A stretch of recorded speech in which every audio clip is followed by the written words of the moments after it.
복되고 거룩한 주님의 날 우리에게 허락하시는 하나님의 말씀은 욥기 1장 20절에서 22절 말씀입니다. 제가 봉독하여 드리도록 하겠습니다. 욥이 일어나 겉옷을 찢고 머리털을 밀고 땅에 엎드려 경배하며 가로되 내가 못해서 적신이 나와 싸운 적 또한 적신이 그리로 돌아가올지라. 주신 자도 여호와시요 취하신 자도 여호와시오니 여호와의 이름이 찬송을 받으실지니라 하고, 이 모든 일에 욥이 범죄하지 아니하고 하나님을 향하여 어리석게 원망하지 아니하니라. 오늘 우리에게 허락하시는 하나님의 말씀은 동방의 가장 큰 자 욥에 대해서 네 번째 시간으로 욥의 신앙에 대해서 알아보도록 하겠습니다. 동방의 가장 큰 자 욥의 신앙입니다. 욥이 하나님과 맺은 언약을 잘 지켜 행함으로 동방의 가장 큰 자가 된 모습을 볼 수 있었습니다. 그렇다면 우리도 이렇게 욥이 하나님과의 약속을 잘 지킨 것처럼 우리도 하나님과의 약속을 잘 지키면 동방의 가장 큰 자뿐만 아니라 세계 모든 민족의 뛰어난 자의 모습으로 함께 해주겠다고, 그렇게 되게 해주겠다고 우리 하나님께서 우리에게 말씀으로 약속하고 있습니다. 그러므로 저와 여러분이 드리는 이 매주 드리는 예배가 성공하면 반드시 우리도 동방의 가장 큰 자뿐만 아니라 세계 모든 민족의 뛰어난 자가 된다는 소망을 가지시고, 욥이 하나님과 언약을 잘 지켜서 그렇게 큰 자가 되었던 것처럼 우리도 언약을 잘 지킴으로 그는 큰 자가 되는 축복이 있을 줄 믿습니다. 자, 오늘부터는 이 욥기에 대해서 한번 자세히 살펴보도록 하겠습니다. 욥의 신앙에 대해서 자세히 살펴보도록 하겠습니다. 먼저 이 욥의 신앙을 보기 위해서 마귀의 고소에 대해서 한번 살펴보도록 하겠습니다. 욥기 1장 1절입니다. 욥기 1장 1절에 이렇게 기록하고 있습니다. 우스 땅에 욥이라 이름하는 사람이 있었는데 그 사람은 순전하고 정직하여 하나님을 경외하며 악에서 떠난 자더라. 하나님을 경외하며 악에서 떠난 자, 어떤 사람? 순전하고 정직하여 하나님을 경외하며 악에서 떠난 자라고 기록하고 있습니다. 자, 순전하다는 것은 무엇입니까? 순전하다는 것은 험이 없다는 것입니다. 순전하다는 것은 험이 없다. 그만큼 철저히 하나님의 말씀을 지켰다는 것입니다.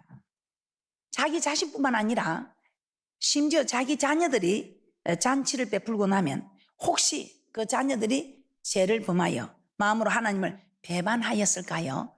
그 자녀들의 맹수대로 하나님께 번제를 드리는 정말 순전하고 정직한 사람이었습니다. 욥기 1장 4절에서 5절 말씀을 함께 보도록 하겠습니다. 욥기 1장 4절에서 5절입니다. 시작. 그 아들들이 자기 생일이면 각각 자기의 집에서 잔치를 베풀고 그 누이셋도 청하여 함께 먹고 마심으로 그 잔치 날이 지나면 욥이 그들을 불러다가 성결케 하되 아침에 일어나서 그들의 명수대로 번제를 드렸으니 이는 욥이 말하기를 혹시 내 아들들이 죄를 범하여 마음으로 하나님을 배반하였을까 함이라. 욥의 행사가 항상 이러하였더라. 자, 이처럼 욥은 자녀들의 신앙까지도 세심하게 챙기는 그런 믿음의 사람이었습니다. 그래서 하나님도 욥의 신앙을 사단들 앞에 자랑을 하고 있습니다. 욥기 1장 8절입니다. 욥기 1장 8절에 우리 하나님께서 욥을 자랑하고 있습니다. 욥기 1장 8절 보겠습니다. 시작. 여호와께서 사단에게 이르시되 내가 내 종 욥을 유의하여 보았느냐. 그와 같이 순전하고 정직하여 하나님을 경외하며 악에서 떠난 자가 세상에 없느니라. 우리 하나님께서 얼마나 욥이 좋았으면 사단 앞에서 욥을 자랑합니다. 내 종 욥을 유의하여 보았느냐. 그와 같이 순전하고 정직하여 악에서 떠나며 하나님을 경외하는 자가 이 세상에 없느니라 하면서 욥을 자랑하고 있습니다. 그런데 이때 사단은 어떻게 합니까? 하나님, 욥이 까닭 없이 하나님을 그렇게 사랑하겠습니까? 욥이 까닭 없이 하나님을 그렇게 경외하겠습니까? 그렇게 욥을 고소합니다.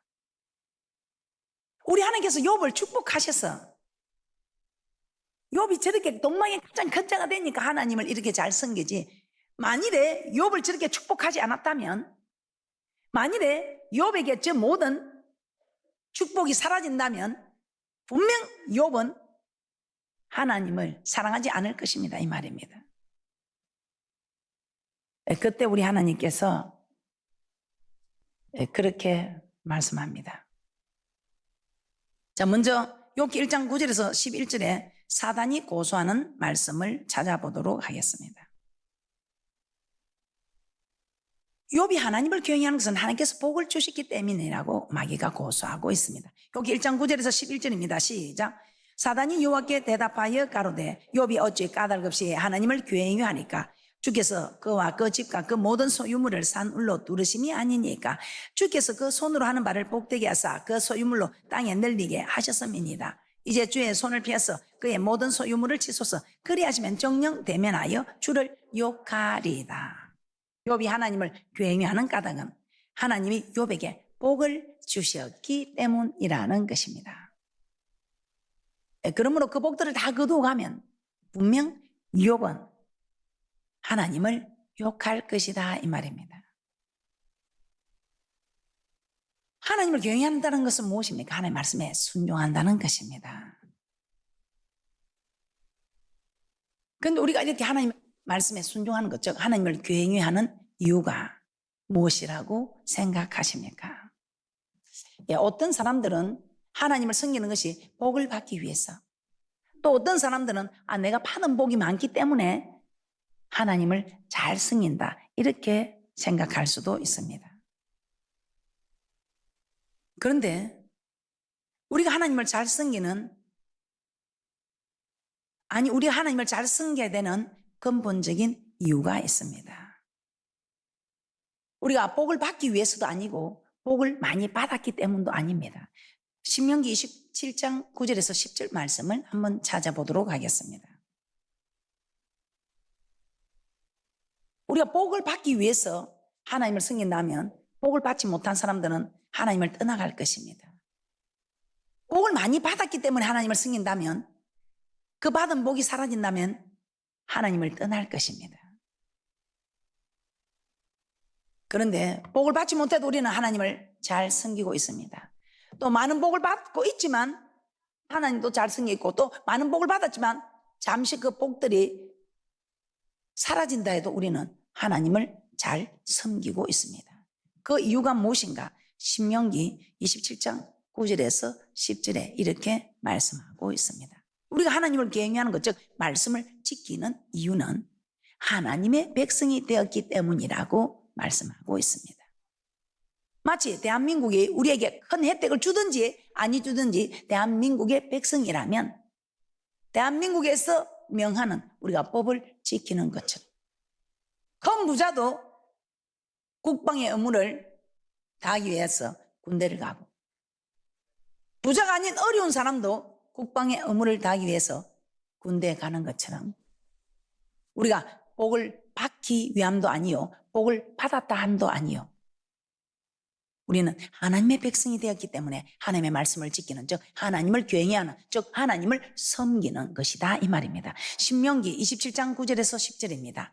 시작. 모세가 레위 제사장들로 더불어 온 이스라엘에게 고하여 가로되 이스라엘아 잠잠히 들으라. 오늘 내가 내 하나님 여호와의 백성이 되었으니 그런즉 내 하나님 여호와의 말씀을 복종하여 내가 오늘날 내게 명하는 그 명령과 규례를 행할지니라. 우리 하나님께서 예수 그리스도의 보혈로 우리를 죄에서 구원하며 하나님의 백성으로 삼아주신 이유, 그 목적은 바로 하나님의 이 명령을 지키게 하기 위해서, 즉 하나님의 말씀을 지키게 하기 위해서, 즉 하나님을 경외하게 하기 위해서, 즉 하나님을 섬기게 하기 위해서, 즉 하나님을 사랑하게 하기 위해서 우리를 백성 삼으셨다, 이 말입니다. 즉 우리를 구속해 주셨다, 이 말입니다. 그것뿐입니까? 또 이렇게 우리가 하나님께서 우리를 백성 삼아주시되 감사하여 하나님의 명령을 잘 지키면 우리 하나님께서 그 명령을 지킨 대가로 우리에게 복을 주신다는 것입니다. 얼마만큼 주실까요? 쌀 곳이 없도록 욥처럼 동방의 가장 큰 자로, 아니 세계 모든 민주에 뛰어난 자에게까지, 뛰어난 자가 되기까지 우리에게 복을 주신다는 것입니다. 그러므로 복을 받지 못하였어도, 아니 재앙과 고난을 받고 있을지라도 우리는 하나님을 섬겨야 한다는 것입니다. 하나님의 말씀을 지켜야 한다는 것입니다. 하나님을 경외하여야 한다는 것입니다. 그 법을 지키고 있을 때에, 명하는 명령을 지키고 있을 때 우리 하나님께서는 그 지킨 자에게, 그냥 계시는 하나님이 아니고 복 받으려고 지킨 것은 아니지만 우리 하나님께서는 그에 합당한 축복을 우리에게 허락하신다는 말씀입니다. 이 말씀이 믿어지는 분들은 그렇게 말씀을 지킵니다. 그러므로 나처럼 해봐라 요렇게, 나처럼 해봐라 요렇게 하면서 받은 복을 내어놓습니다. 이렇게 했더니 이런 축복을 주시더라 하면서. 그런데 아마도 농담이겠지 하고, 아마도 농담이겠지 하고 그렇게 하지 않는 분들은 받은 복을 헤어볼 것이 없다는 것입니다. 여러분들은 어떤 분들입니까? 나처럼 해봐라 요렇게 하는 분들입니까? 아니면 그냥 저 사람 어쩌다 보니까 저렇게 되었구나 하고 구경하시는 분들입니까? 나처럼 해봐라 요렇게 하고 축복의 주인공들입니까?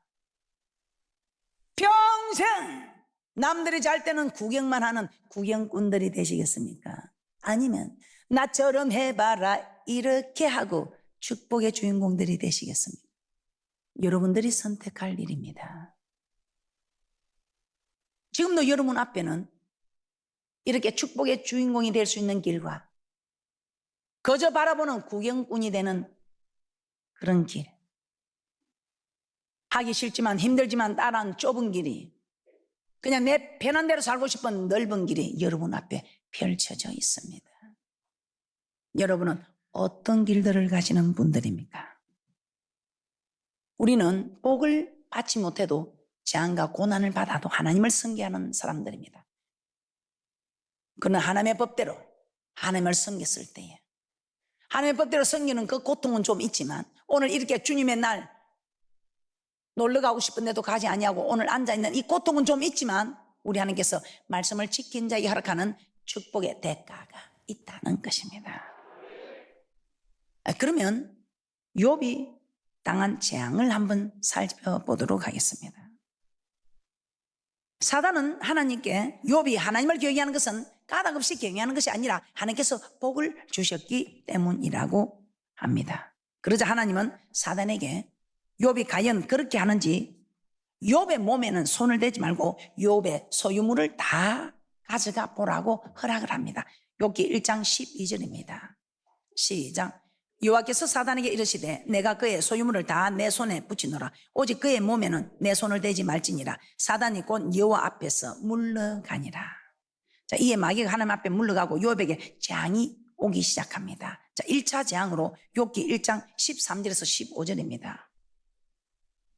시작. 하루는 욥의 자녀들이 그 마당의 집에서 식물을 먹으며 포도주를 마실 때에 사자가 욥에게 와서 고하되 소는 밭을 갈고 나귀는 그 곁에서 풀을 먹는데 서바 사람이 갑자기 이르러 그것들을 빼앗고 칼로 종을 죽였나이다. 나만 홀로 피한고로 주인께 고하러 왔나이다.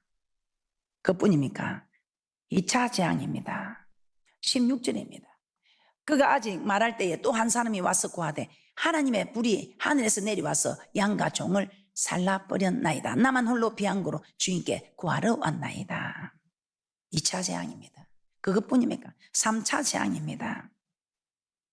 17절입니다. 그가 아직 말할 때에 또 한 사람이 와서 고하되 갈대아 사람이 새 떼를 지어 갑자기 약대기에 달려들어 그것을 빼앗으며 칼로 종을 죽였나이다. 나만 홀로 비한고로 주인께 구하러 왔나이다. 그것뿐이 아니지요. 4차 재앙입니다. 18절에서 19절입니다. 함께 보도록 하겠습니다. 시작. 그가 아직 말할 때에 또 한 사람이 와서 고하되 주인의 자녀들이 그 마당의지에서 식물을 먹으며 포도주를 마시더니 거친 들에서 태풍이 와서 집 내 모퉁이를 치매 그 소년들 위에 무너짐으로 그들이 죽었나이다. 나만 홀로 피한고로 주인께 고하러 왔나이다 한지라. 4차 재앙으로 욥의 자녀들이 모두 죽었습니다. 욥이 정신을 차릴 시간도 없이 한순간에 4번의 재앙이 닥쳤습니다. 가축들이 죽임을 당하고 빼앗기고 심지어 그의 자녀들까지 죽음을 당하는 재앙이 다가온 것입니다.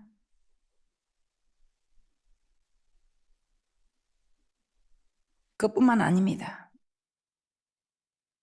마지막에는 발바닥에서부터 정수리까지 욥에게 악창이 생겨서 제 가운데 앉아서 기와 조각으로 가져다가 자기 몸을 긁고 있을 그런 지경이 되었습니다.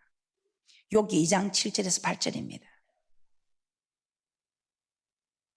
욥기 2장 7절에서 8절입니다. 시작. 사단이 이에 여호와 앞에서 물러가서 욥을 쳐서 그 발바닥에서 정수리까지 악창이 나게 한지라. 욥이 제 가운데 앉아서 기와 조각을 가져다가 몸을 긁고 있더니. 자, 그러면 오늘 이런 재앙을 당한 욥의 반응은 어떠했을까요? 갑자기 재앙을 만나게 되면 우리는 모두 한결같이 원망을 하게 됩니다. 이스라엘 백성들도 마찬가지였습니다. 하나님께서 그들을 출애굽시켰을 때 구원의 하나님께 찬양을 드렸습니다. 나의 힘이요 노래시며 하나님을 찬양한 그들입니다. 그런데 그들이 홍해를 건너서 수르 강야로 들어가서 살 길을 향하였으나 물을 얻지 못하고 마라에 이르게 됩니다. 그때 그 마라에서 그들은 하나님을 원망합니다. 하나님을 찬송하던 그들이 며칠이 못해서 조그만 어려움을 만나자 하나님을 원망하고 있다 이 말입니다. 이러한 이스라엘 백성들의 모습은 마치 오늘날 우리의 모습과 같습니다. 복을 받았을 때는 하나님께 감사하며 찬송을 드리면 조금 어려움이 오고 또 고난이 오면 금방 입에서 원망이 나오고 불평이 나오는. 그러나 욥은 상상할 수 없을 정도의 그런 큰 재앙을 만났지만 이 욥은 어떤 모습을 보이고 있습니까? 욥기 1장 20절에서 22절입니다. 그런 큰 재앙을 만났지만 욥은 여호와 이름에 찬송을 드리면서 하나님을 향하여 어리석게 원망하지 않았습니다. 욥기 1장 20절에서 22절입니다. 오히려 무엇이라고 합니까?